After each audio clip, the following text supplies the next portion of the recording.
Okay, hello, welcome to New to English for EAL pupils in primary school.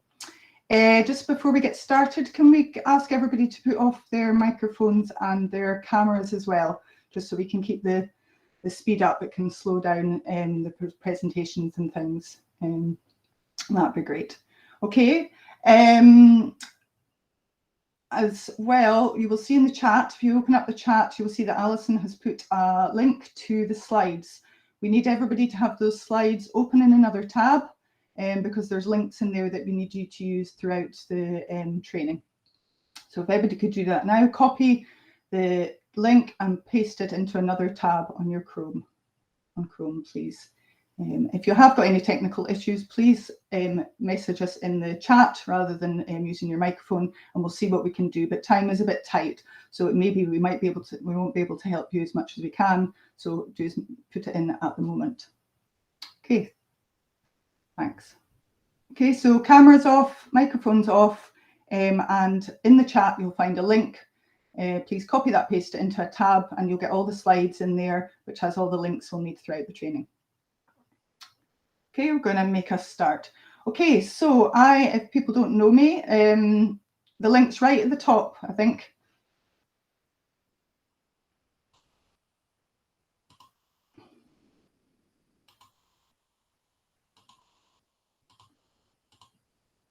Okay, for people that don't know me, my name's Jenny Gray. I am the EAL teacher in the Mid and North area, and I'm joined today by Alison Roy, who is also on the meet.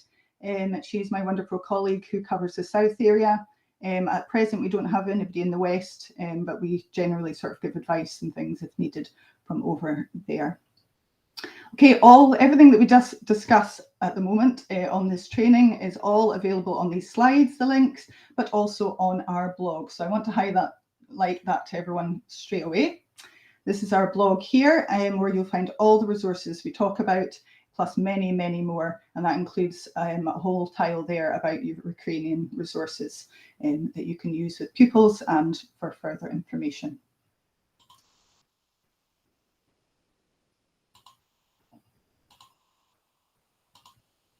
Okay, just for a little bit of interest, so we know where everybody's coming from, could you please put your name, your role, and what school you're in? I noticed there was some that we had a whole team there, so if you just put a team from and then your school, that would be really useful for us as we sort of go through the training, so we know where everyone is coming from. Okay, while you're doing that, I'm just going to run through what this training will include. After introduction, we're going to play a game of Kahoot, which is going to give us some theory and some basic understanding of EAL. We're going to look at the EAL profiles and the English levels that we use to track pupils through school. We're going to do a section on preparing for a new EAL pupil and the first few weeks, what to do, because that can often be very tricky for teachers and staff to know what to do in those first few weeks. They're going to look at some materials for helping to teach the new to English pupils some basic vocabulary to get them started. We're then going to do a big section on celebrating the culture and the language of the pupils that you've got in your school. All through that will be how technology can support EAL pupils, but we're going to do a particular section on that as well. Then at the end, we're going to have an opportunity for some questions. If anybody's got anything that we haven't covered, and then we exit pass at the end to check that you've taken everything on board. Okay, so I don't know if many people have used Kahoot. It's a fantastic resource, which is also good to help pupils learn English. So it's also been highlighted today. So on slide 4, you will find the link to the quiz. Okay, so you're going to complete the quiz rather. And while you're doing it, just have a little think and take a mental note of any answers that surprised you. And then we're going to have a little discussion at the end. You can put them in the chat, and we're going to sort of highlight which ones surprised some people, which ones were they didn't know before. Okay, so I'm going to give you 8 minutes to do this quiz with using the link on slide 4.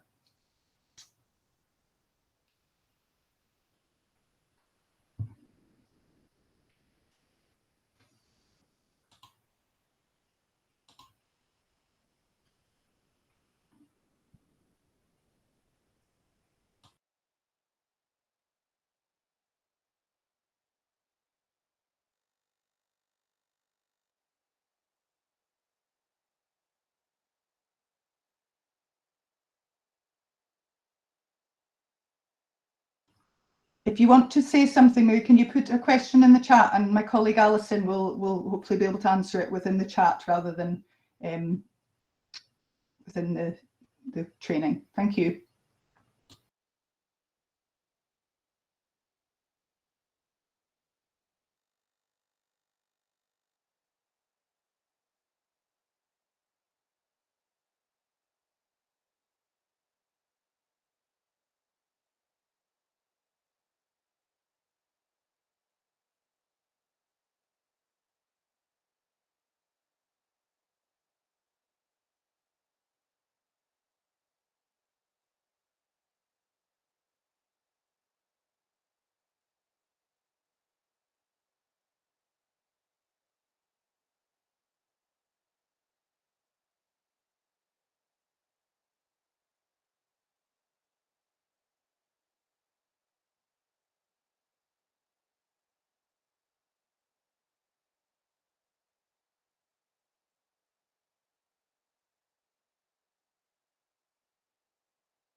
So I think if you were super fast, you possibly are coming to the end of the quiz now. So if you are, could you start putting into the chat any answers that surprised you or interest you, or you found particularly tricky, etc. And we shall read them out in a minute when everybody has done.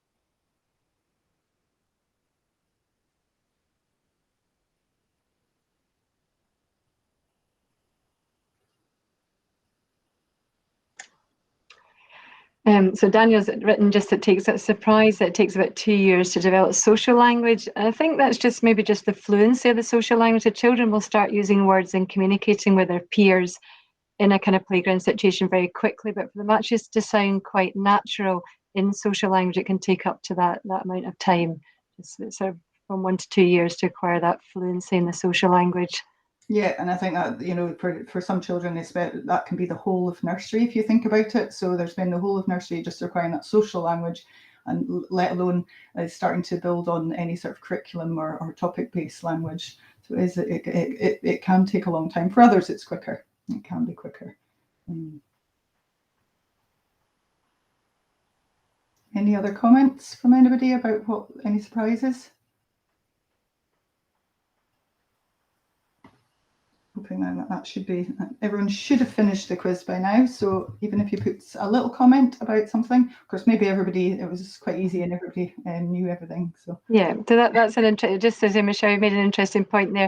Yeah, no, just it is. You know, the research shows that if you already have acquired a second language or you're bilingual, then it's much easier to add on another language, and that's very much shown as when children learn French in primary or another language.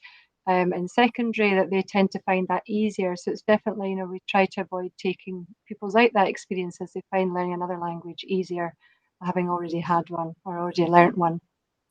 They're sort of already got the idea of making connections, and that there are different languages and words that mean the same in different languages, so they make those connections easier. Mm-hmm. Okay, just if nobody else particularly, we've got also here that some people are often very surprised to find that it can take up to 7 years to become fluent. And that is fluent in able to access fully the curriculum and achieve their true level through the curriculum. So that is, you know, for primary school, that again could be the whole of the primary school, and it's not till they go to secondary school that are in that, you know, and fully fluent and able to access the curriculum fully. So it can be a long time. Maintaining the home language at home, the fact that nobody says that is very inspiring. That hopefully means that everybody knows that it's really important. Having that strong first language so that they can be proficient in both. So, you know, when they come into school in nursery or in P1, we want to really encourage the parents, etc., to really promote their home language at home so that they get that nice solid home language, because then they can add the English on top. So we would never be encouraging them to speak English at home unless it's doing some particular sort of English work, etc. Okay, and the silent period sometimes surprises people as well. You know, you can we've seen pupils in the nursery maybe 6 months. Sometimes I've seen a year where they're silent and they don't say anything, but they're taking it all in, and then quite often, quite suddenly, something can spur them or give them confidence, and they can start talking. Having said that, we do have a little checklist. If you are concerned about a pupil that is silent after a long period of time, we checklist just to check to see if are they communicating in other ways, for example, or is there something that you've got to be concerned about. And I think the 5 to 7 to become fluent, it can sometimes quite reassuring for staff when you get a pupil in. Staff quite often are a little bit worried that they're not progressing, and when they hear that it could be 5 years, 7 years, they think, well, actually, they are progressing well, and it's going to take a while, and so it's a long process. There's maybe a little bit less pressure or worry that you're not doing the right thing. Okay, so I'm going to quickly run through the 5 stages that we use to assess pupils and to give them a level. Okay, so we've got new to English. So as it sounds, they're starting, they might use gesture communicate, maybe 1 or 2 words, yes, no, are quite common, toilet, hello, that kind of thing. Early acquisition, so they're starting to maybe do short sentences that get the meaning across, maybe I go shops, that kind of thing. They've got very basic everyday vocabulary and they're generally just using the present tense. Developing confidence, stage 3, they're increasing their vocabulary and they're beginning to use some topic words, and their sentences are more complex and they're beginning to put in other tenses like the past tense, for example. Competent, this can often be the stage where pupils stay at the longest for, especially in literacy, which often takes a little bit longer to catch up. A larger range of tenses, much more topic vocabulary, and their sentences are much more complex. They're still making errors at this stage in grammar, etc., and they struggle with things like idiomatic language, things like get your act together. What does that mean? Because it doesn't literally mean that. And sort of phrasal verbs as well can be difficult when people say things like it didn't add up. That can be quite confusing for an EAL pupil. So it's worth, if you've got pupils further up, to be aware of that. Okay, so every EAL pupil should have a profile. The top one there, the one in blue, is the one that we're using at present, but you may see this red one as well. It's worth checking to see if your EAL pupils have one. Often they're in an ASN folder, etc., electronically. And this is just a way of tracking pupils throughout their school. They're set up usually by myself or Alison, an EAL teacher, and then the school update them, the class teachers update them every 6 to 12 months. They're a good way of tracking what level of their English they're at, and also a good way of checking if there's any discrepancies, for example, between literacy and their listening and speaking.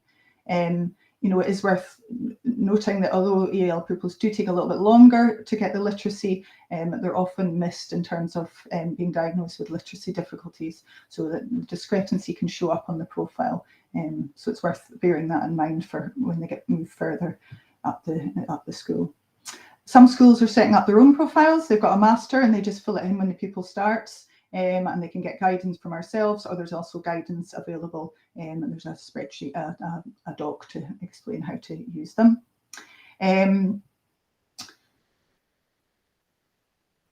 When we've gathered that evidence, then that gets fed into CMIS, onto the language tab, and that's there recorded, and the government use this information, so it's really important that that is updated fully on CMIS. Usually it's an ASN teacher, maybe a promoted member of staff, that would do that to make sure that their levels are correct, and the languages that they speak are highlighted as well. Okay. So you get a new pupil into your class, or are about to come, and there's one about to come to the school. What kind of things should you do to prepare? Okay, the preparation is usually quite important. You get things right at the beginning. It can make the transition and the move into the school a lot smoother. Okay, we do have a new to English guide, which is on our blog, that gives all this information. And we've got your Ukrainian, all the stuff for Ukrainians as well. We always say it would be really beneficial to meet with the families before the children start school. It doesn't always happen. Sometimes they just get landed and they're coming the next day, but ideally. See if they'll need an interpreter. Okay, we've got details of that again on our blog, to see if they need an interpreter for that meeting. The purpose of this visit, we feel, would be to gather some information on the pupil, the languages that are spoken at home or at school. And this is actually quite important, especially with the Ukrainian students, because they could speak Ukrainian and Russian, but you need to find out which ones that they prefer to use, so that when you're using translation tools and things, you're using the right language. What we have found, what Alison has found, is sometimes pupils, Ukrainians, they might use Ukrainian with their friends, but Russian at home. So that's a chance at that meeting to find that out. Find out, have they been to school? What previous experience have they had? What subjects did they study, etc. Did they do any English, that kind of thing? What are their likes? What are their strengths, etc. Very important to hear the correct pronunciation of a child's name. it does quite often happen that somebody mispronounces it right at the start, and then as time goes on, the pupil that doesn't feel confident enough to tell them, and they end up having their names pronounced wrong all the way through their school life. So make sure you find that out. Any allergies, that kind of thing, gathered at that meeting. Another important thing to do at that meeting is to find out the best methods to contact the parents. If they've got very little English, often we find that a written communication is better. So a text message, email, things like these sort of Google Classroom, that kind of thing, where they can translate using tools at home. That's often better than a phone call, for example. If you do need to make a phone call, sort of an emergency phone call, then there's information on our blog as well on the translation page about a telephone line that you can use. It's quite expensive, but for an emergency, you get an interpreter on the line and they will interpret over the phone for you.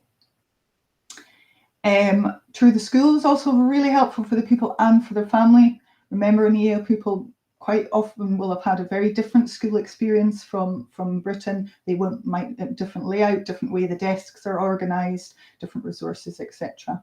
And it might be very different. So that's quite important to get them to get familiar with that.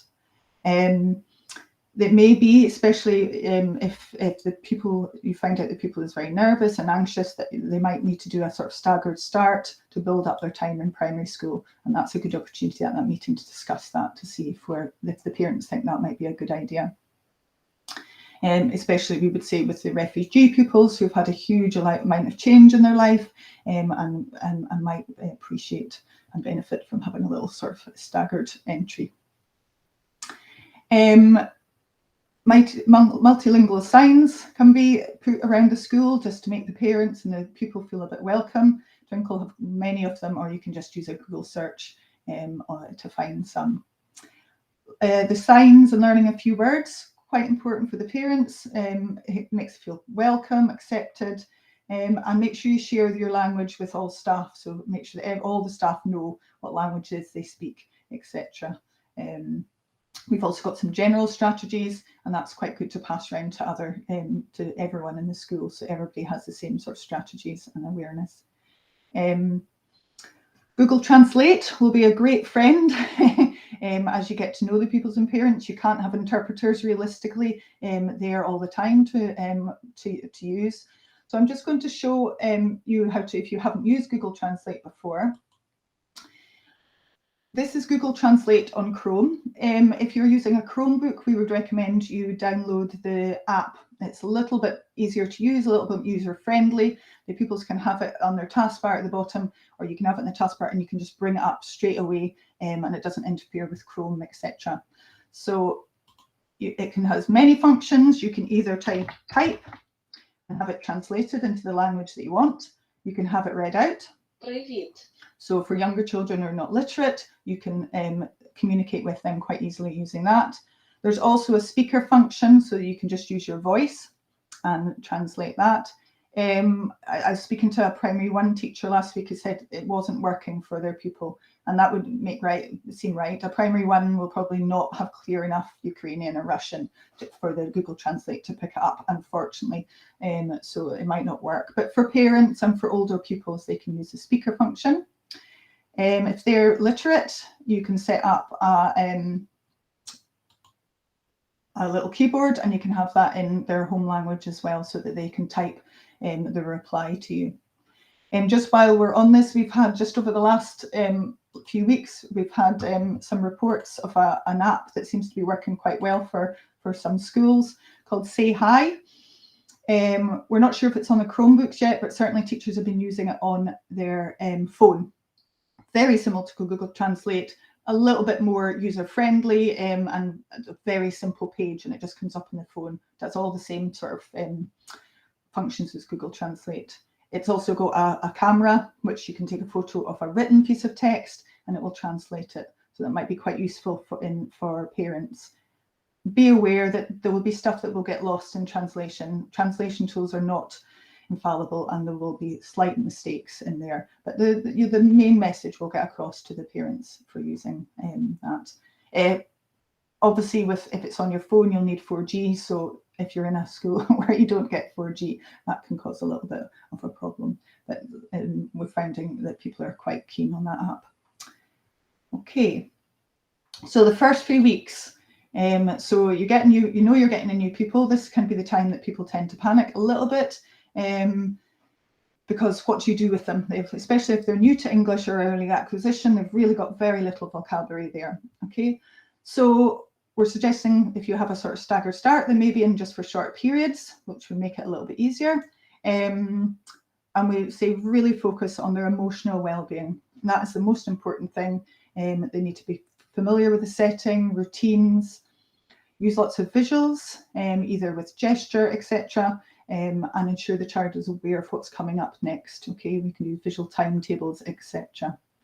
A buddy rota seems to be very, very successful. I've spoken to a few EAL pupils who remember their time coming in fresh with new to English, and they said they had a buddy, and that really helped. Someone to show them where the canteen is, and show them where to put their jotter, etc. And we suggest doing that on a rotation, so the buddy doesn't get a bit fed up of having to do the same job every day. Setting up lots of play activities that don't require lots of language, ball games, Lego, sorting, matching, that kind of thing. If the student has an older sibling or there's another pupil in the school that speaks the same language as them, arranging some time for them to meet up and play. That can be incredibly valuable, a little bit of a break for them, where they can just relax and speak in their own language. In this time for the older pupils, it's a good chance to set up the Chromebooks. We'll go on to that a little bit further. There's a guide, we've got guidance on how to do that on our technology document. The Chromebook will be invaluable, and really for these pupils a really good way to communicate using Google Translate, etc. At the beginning, we say don't worry about getting the pupil to complete any kind of written work. They're just watching others, they're playing, they're observing, they're picking up English. If they can write English, and certainly for a lot of the Ukrainians, we're discovering, certainly older pupils have got quite a lot of literacy in English. They can copy their other pupils' answers or little short bits of text on the board.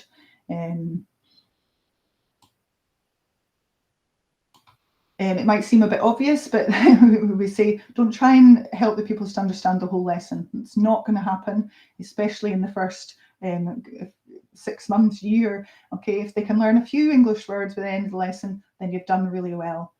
Sort of being immersed in the language is really challenging for these pupils, but it works, and there's evidence to back that up. And you'll be surprised at how much they will begin to understand just by watching and listening and copying their peers. We've found that making pupils aware of local clubs and after-school activities is quite important. Good way to make friends. They're in a sort of safe environment, and often they will pick up a lot of language there. Maybe helping them become a Highland High Life member would be really useful, so that they can go and join in the activities, etc. There's lots more strategies on our blog. Some of them are common sense, but and quite easy to put into place. Just as simple as putting an image of a volcano on the smartboard, maybe at the start of your lesson about volcanoes, will help to sort of hone in the pupil into what kind of area at least you're talking about. First few weeks, important to keep communicating with the parents about how their child's settling in, etc. And that's what Google Translate, etc. will be useful. And we would really recommend a meeting with parents sort of a month in, to give them a chance to answer any questions about the school, and also to update them on how they're settling in. And again, make sure that they've got an interpreter available if needed. The bilingual booklet that we've highlighted there is on our blog, and we really encourage all pupils to have one and to take home for their parents. It sort of encourages the parents to keep talking to them in their home language, talk about what they're doing in school, read to them, etc., and keep developing their home language. Okay, a lot of information in there, but what we're hoping you can go back and look at it. And what I should have said, and I've just remembered now, is that we are recording this, so you can even go back and watch it again and gather the information that if you might have missed something. Okay.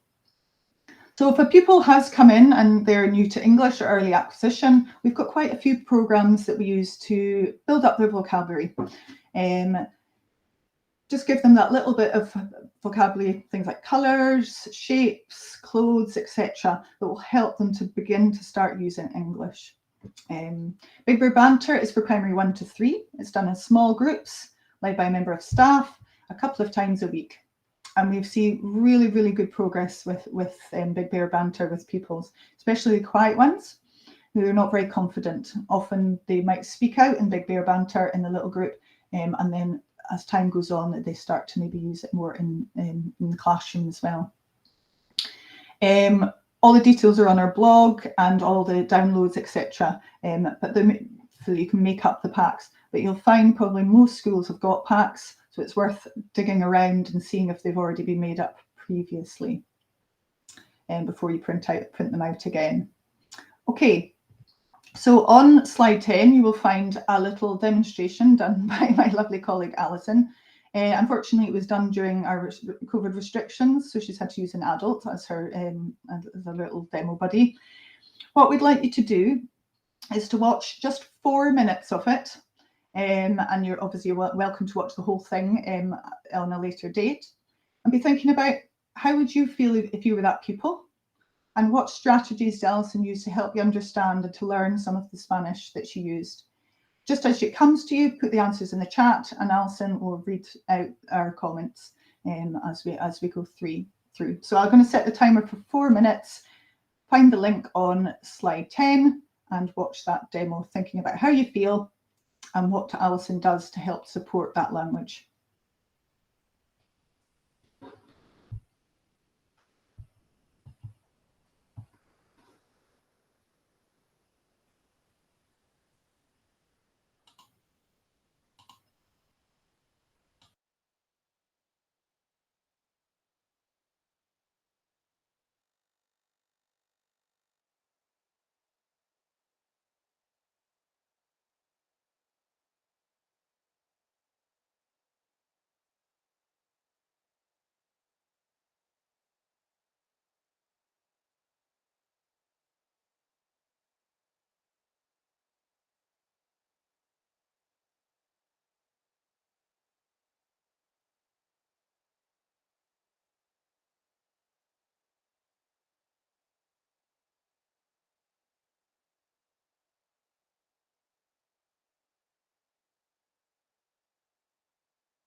Okay, so that's 4 minutes. So hopefully everyone has had a good chance to have a look.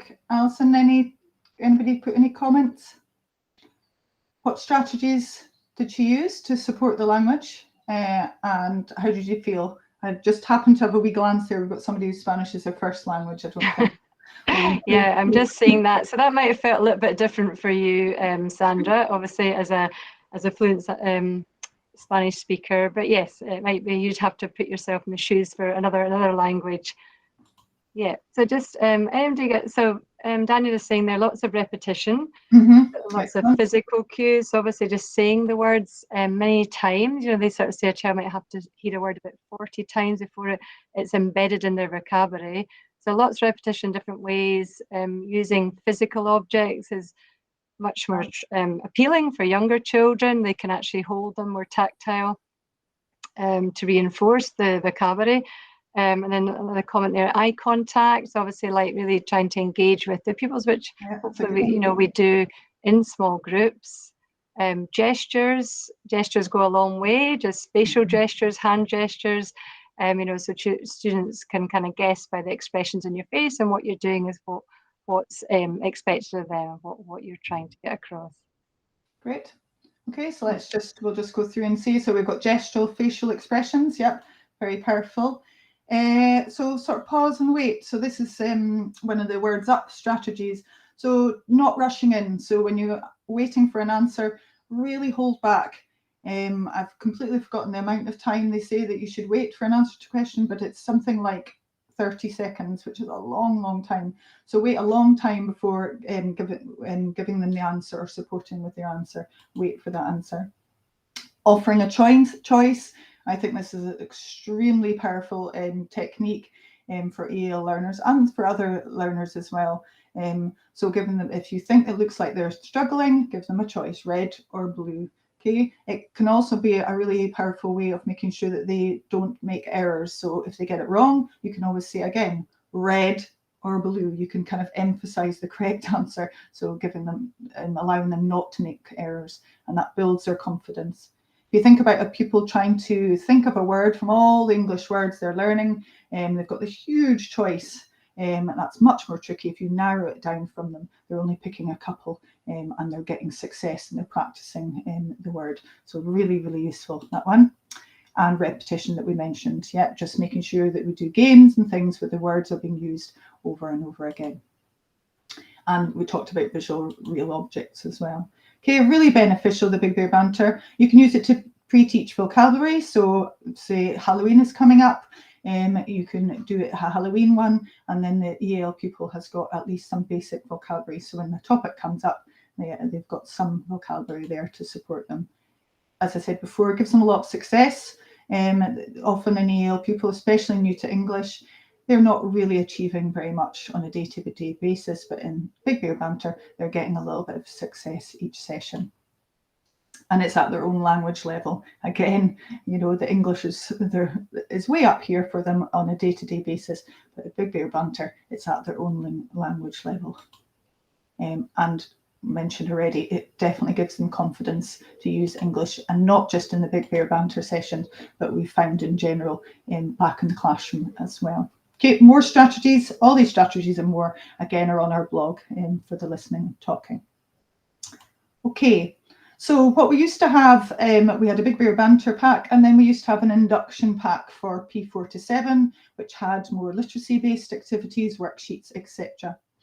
We have, over the last few years, and due a lot to the COVID closures, we've merged the Big Bear Banter resources and the induction pack into one. So we now have a P1 to 7 induction pack.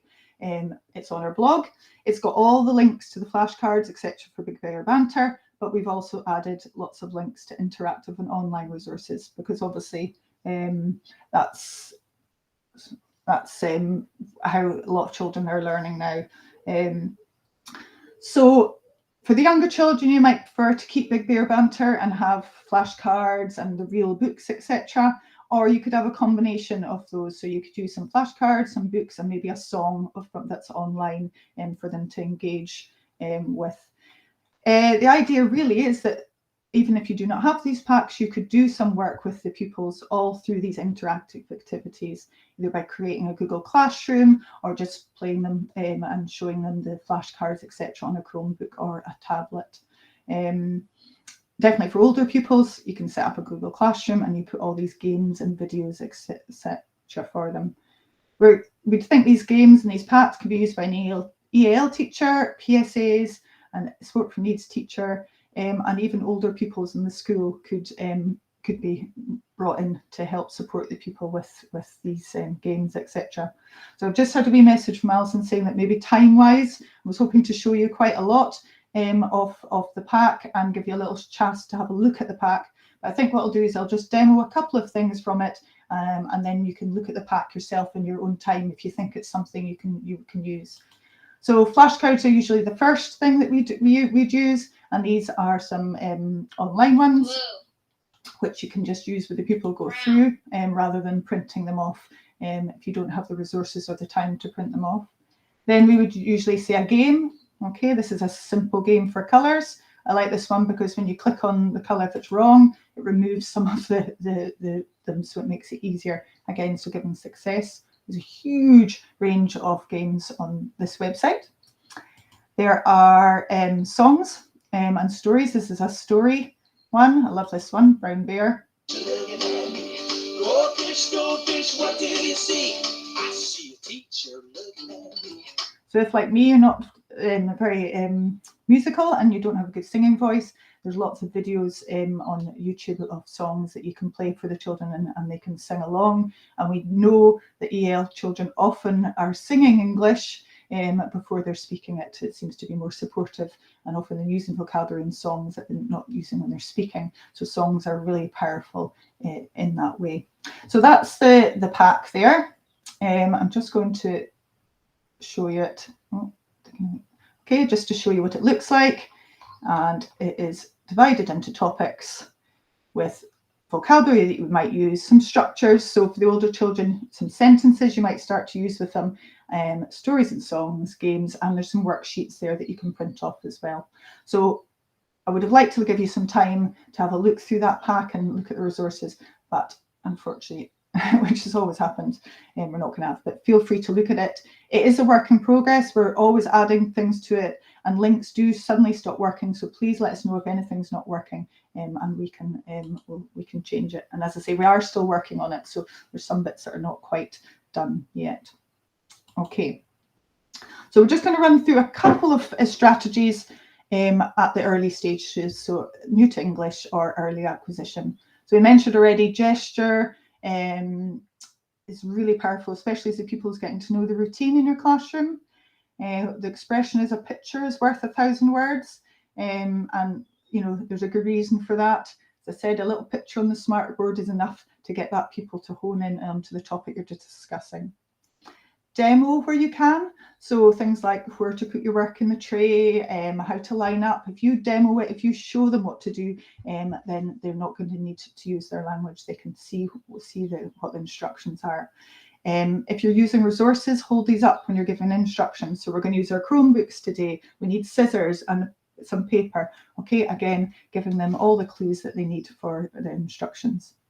At the beginning, using closed questions. Do you want milk or water? Are you hot? Are you cold? Okay, narrowing it down and making it easier to get them to give an answer because you've given them a choice. And respond and extend. So this is another words up technique. So if they're making a mistake, for example, I go shops, mum. You say to them, instead of correcting them, oh, you went to the shops with mum, emphasizing their mistakes, but still giving them praise for communicating what they wanted to say. And then when they're more confident, further on, you can extend it with a question. Oh, you went to the shops with mum. What did you buy? And that's encouraging them to extend their speech next time. Again, lots more strategies on our blog at that level, but these are the ones that we say are basic when you've got a new to English pupil. Okay, reading and writing. So you've got a new to English pupil coming into your school and they're not literate. Okay, they don't in English. Okay, so a few ideas. Okay, for those that are literate, can you get a text in their home language. Okay, so quite a lot of the common texts that we use in schools are being translated into other languages. We'll talk a little bit more about that later. Is there a dual language reader available that's got both languages that they can have side by side? Okay. Is there a YouTube video? It can often be, or a film of the book that you're studying that you could have subtitles. Can you use that? If they're not literate, Google can read out the text in different languages, including English. So we'll look at that a little bit further on. Okay, so tools. So if further up, obviously these are for pupils that are further up the school, that I've got Chromebooks on a regular basis, and you're giving them a text in English. There's a lot of options, and Alison and I have had a bit of debate about which ones to show you. All of these tools are in the technology document that I'll highlight a little bit later. And within there, there's also little videos to show you how to set them up, how to use them, instructions, etc. So I'm just going to give you a little bit demo of the two that we probably think are most useful. So you've got Google Translate app, but you've also got the extension, which I've pinned up to the top here. Okay, and this one here in grey, which is the Translate This Page extension. Now, we would only really encourage this at the beginning of when they first come in, because as time goes on, we want them to try and have a go. But if you click on it and you have it set up with the dots to their home language, you can have the whole page translated into their language, okay? So that they can see instantly what it is you're talking about and focusing on. So if for the older pupils that you've got in your class, you can give them anything electronically, that's obviously going to be a lot more easy than a worksheet or a little bit of paper, if possible, because then they can use these tools. The Google Translate extension, if you set it up properly, and there's instructions on our technology document, has a fantastic resource where a little pop-up comes, and then it translates it into their home language, which then can be read out as well if they're not literate. Now, this can be temperamental, so it doesn't always work. It's working here today, but sometimes in the Chromebook it doesn't. But I wanted to highlight it just because it is a fantastic tool for the pupils. If it doesn't work, you've got the option of highlighting a word, okay, and you can right-click and it can go to Google Translate, and that will open it into another tab. It will open up Google Translate in another tab, and you can copy and paste into there, and they can get the translation, and then they have to go back to look at it. So it's not as convenient, but it does work. The other fantastic one is Read and Write, which has translation tools. So everyone should have Read and Write on their Chromebook and on their laptops. As we know, good for reading out English, but also for other languages as well. So if we highlight a word, I've set it up to have a language. There's a translation button. Press that.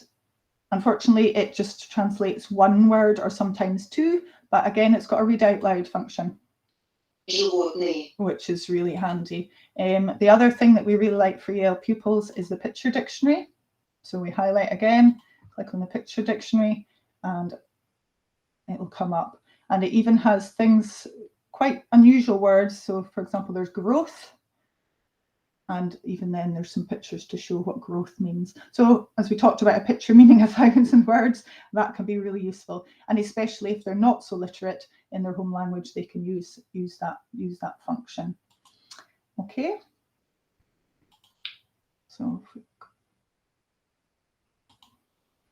Okay, so again, all these tools and others, many others, are in our technology document, and it's worth exploring, seeing which ones would work for your pupil.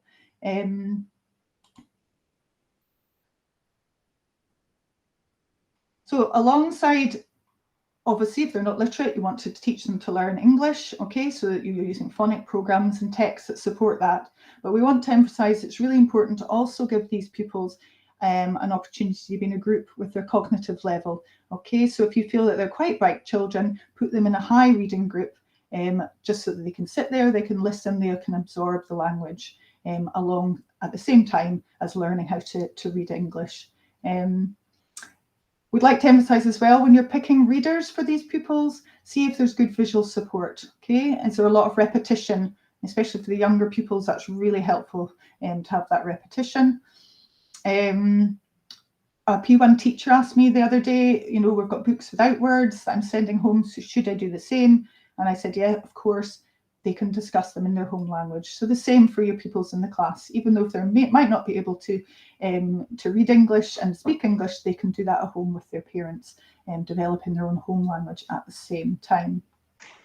Yeah, just to add in, for older pupils coming who are very literate in their home language, that they don't actually need to learn to read again. I mean, they might need some advice or guidance on different phonics that maybe they're not familiar with in English, but they will be able to transfer their literacy skills from their home language to English. And that's the same, even if their script is different, they still, you know, will be able to transfer their reading skills to another language. So not they won't actually have to learn to read from the beginning. From scratch, yeah. They're just going to need to, as you say, learn the letters, if you like, in the new language, and it's much easier.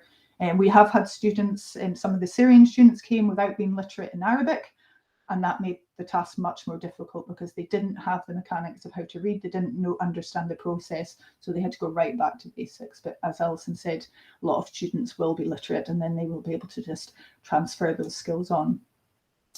You know, if they are literate as well, give them a home reader in their home language. It would be really good for developing their home language. You can get those from the library, they can order them, or we're going to talk a little bit further on about what else you can do. If they're literate as well, they can write in their home language to start with, and at the beginning it's okay for them to copy. Yeah, if they've got, make sure they've got a good role model sitting next to them, they can copy. And when they're ready to write for themselves, you could give them gap fill, sentence starters, and lots of word banks to scaffold the task for them to begin with. And obviously the translation tools are helpful to build up, so they're getting new vocabulary as well if they're further up the school. Again, lots more strategies on our blog for the reading and writing, but that's sort of some basics there. Okay, if you want some real life resources, picture dictionaries can be bought for the school. Really useful, and the kids really enjoy sitting and flicking through them and looking at them. These sort of games, repetitive language, they've really repetitive nature, these games, so they're really good for building up some fun language and very supportive. And there's some examples, some readers. So the non-fiction can often be a little bit more supportive than fiction because of the nature. There's diagrams, images, etc. in there, so that supports the language a little bit better if you're picking one to read.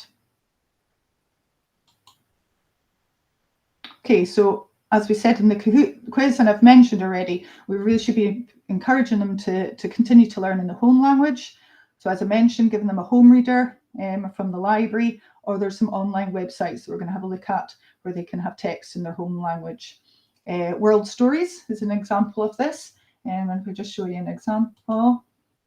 So there's lots and lots of books in lots of different languages. So for example, there's some in Russian. Some of these books can be read out loud. So if they're not literate, they could be read out. Oh, didn't like that one. That worked fine on the rehearsal. Try again. No.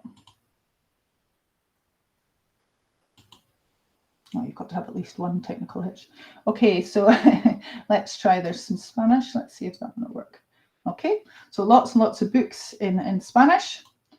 So if we pick one, pupils can read it themselves. Obviously, they can sit and flick through and read themselves. If they're not literate, again, you could use read and write to help,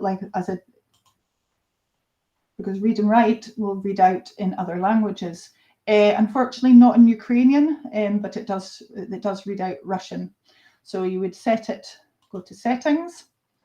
I would recommend taking the speed down always for read and write, so it's a bit slower, and you change the voice. So there's Spanish, and she will read out the text to the pupil. Un día un hombre muy rico llamado Akito entró en una tienda de antigüedades de Japón. Should maybe even have taken the speed down a little bit, I think, for that one as well. So World Stories is a great example because it's got lots of books in different languages.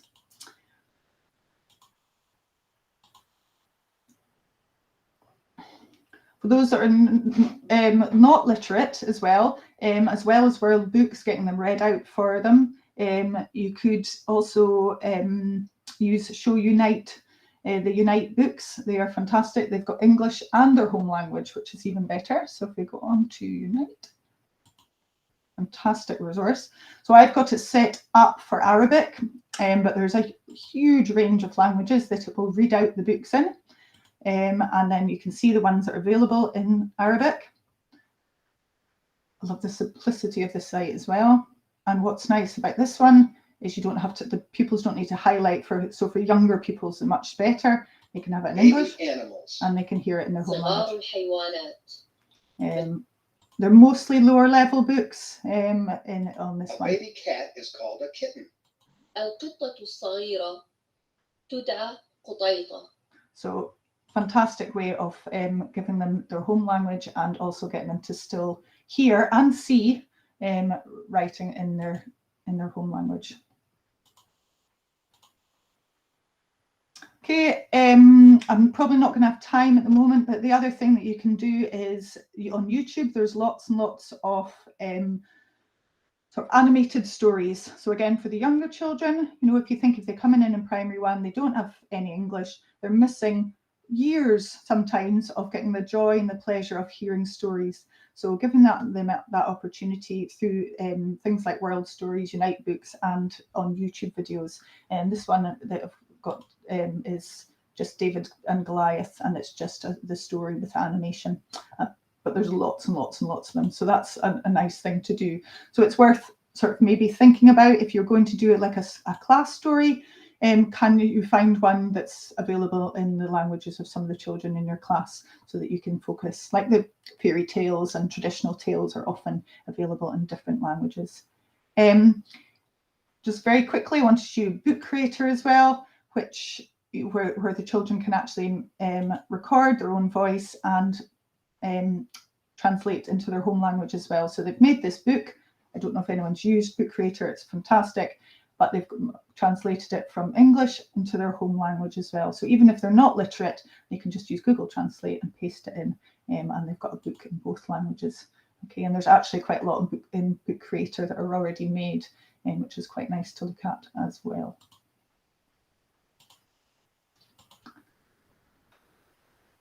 Okay, just sort of finally in the home languages, good idea to learn some vocabulary in their language. Hello, goodbye, very supportive. The kids really like it. And even better if you could learn as a class. So that allows the EAL pupil to be the expert, and they can teach and again have be able to be the expert. And it's also good for the other children to so they can understand that not everybody in the world speaks the same as them, and other children really like learning a new language. So that can be done in lots of different ways. There's YouTube videos again of different languages, so you can learn colours, etc., in the language of the people in your class. And having a little project, maybe if you're doing anything to do with a country or a city, that you maybe pick one that's for the pupils in your class. Obviously, if it's Ukraine, you might want to be a little bit sensitive about that because that is possibly not a good country to study at the moment. But you might, things like celebrations, etc., festivals that they have in their country, or food, etc., and customs. Really nice to explore that with your class. And then the other thing to do is always check with religion as well. If you're going to do a religious festival, just double check that the people is of that religion and the parents were happy for you to talk about it. Okay. This is the document. Mentioned it lots and lots throughout this training. The link is there for you to explore. As I say, there's instructions in there. There's also websites, more websites to teach English. There's also some very simple websites that you can use with EAL pupils and other pupils, but they're very supportive in their simplicity. I was going to give you some time to explore it, but again, I'm aware of time. We never ever have enough time. So really do save it into your Google Drive and have it there and go and have a wee look through it, because there are all the things I've talked about here, the Book Creator, Unite, World Books, Google Translate, they're all in there, plus more if you need anything else. So if you think, oh, what was that app? this is the place to go. Okay, but I think time-wise, I think we'll not get a chance to do that really. But feel free to explore that in your own time. If you've got any questions about it, please get in touch. Okay, so our blog again, all the resources I've mentioned today are in the blog as well, including that technology document. Everything's in there. And we really encourage everybody to sign up. So down in the right in the bottom right of the blog, there's a little bit where you put in your email address. And if we put anything new on there, you get a little ping. Now, we don't do it very often, but we really want the blog to be a central place for resources. So anything we find from other schools, if anybody highlights any tools, we put that on the blog. So it's a good place to keep in touch. It's changing all the time. Our documents change really rapidly and regularly. So it's good to keep in touch and make sure that you're aware of any changes. We're talking about getting a Twitter account as well to share information, but we need to, well, Alison and I need to learn how to use that Twitter first before that'll happen. But the blog is the place to go. So please do, even straight after this, go and just put your work email in there, and so you can get pinged. Okay. Very aware that we covered a huge amount of information on there. So please, anybody got any questions that they want to ask just now?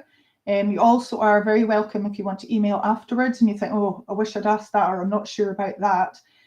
You're welcome to do that. Has anybody got anything just now that they want to clarify that I possibly skipped over or spoke too fast? Any, Alison? No, I don't think anything's coming in. So maybe if we, just as people are filling in the feedback form, if anything comes to mind, just add in a question. We can just answer it as yep, go along. But maybe I've just covered everything. And yeah. Okay, so we really like you to do a wee exit pass. So just a little bit of paper beside your notes, or if you're in a big group, you could discuss it with those that are with you.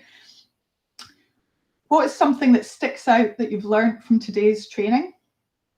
And what action step are you going to take as a result of this training? So it could be something that one of the documents you're going to explore further, or somebody that you're going to speak to somebody at school about, you're going to go and search out, etc. Now this is just for your own CPD, but if you want to put that in the chat, we'd really appreciate it. It gives us a really good bit of feedback as well. And then the last thing to do while you're doing that as well is we've got a feedback form. I think it's really, really short, only a few questions. We do read them and we do take what you say on board. So is there anything you think is missing, anything you would have liked to seen a little bit more of, etc.? Go and fill in that form. It's multiple choice, so we really would like you to do that before you kind of leave the chat today. So exit pass in the chat and then the feedback form in there. And I think I'll stop recording now. So thanks everybody for your time. It's quite hard, I have to say, to just talk to a blank screen and not have feedback, but thank you for putting stuff in the chat. That's really good. There's our contact details. Please do get in contact if you've got any questions about individual children or you want some support. Okay. Yeah, thanks very much.